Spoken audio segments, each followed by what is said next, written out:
নমস্কার বন্ধুরা, medicine in চ্যানেলে জানাই আপনাদেরকে স্বাগতম।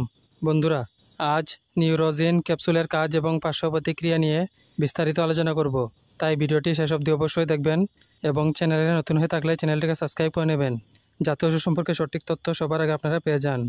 নিউরোজিন ক্যাপসুল এটি তৈরি করেছে অ্যাপেক্স ল্যাবরেটরিজ প্রাইভেট লিমিটেড। এটির যে উপাদান দিয়ে তৈরি করা হয়েছে তা হলো methylcobalamin 1500 mcg, alpha lipoic acid 200 mg, inositol 100 mg, folic acid 1.5 mg, chromium polynicotinate 200 mcg, selenomethionine 55 mcg, zinc monomethionine 25 mg। এটি একটি স্ট্রিপে 10টি ক্যাপসুল থাকে। নিউরোজিন ক্যাপসুল নার্ভ বা স্নায়ু রোগের চিকিৎসা করতে দেওয়া হয়, যেমন হাতে পায়ে যন্ত্রণা বা ব্যথা। এছাড়া হাতে পায়ে জ্বলাপোড়া ও খিঁচুনি প্রতিরোধ করতে এই ওষুধ দেওয়া হয়ে থাকে। এছাড়া এই ওষুধ পুষ্টির ঘাটতি পূরণ করতে সাহায্য করে। এই ওষুধ সেবন করার নিয়ম হচ্ছে প্রতিদিন একটি ক্যাপসুল খাওয়ার পর খেতে হবে।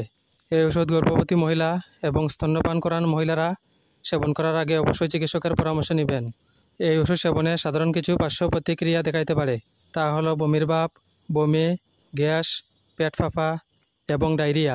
যদি এরকম সমস্যা দেখা দেয় তাহলে ওষুধ সেবন বন্ধ করে অবশ্যই চিকিৎসকের পরামর্শ নেবেন। বন্ধুরা, ভিডিও ভালো লেগে থাকলে লাইক, কমেন্ট, শেয়ার অবশ্যই করবেন। ধন্যবাদ।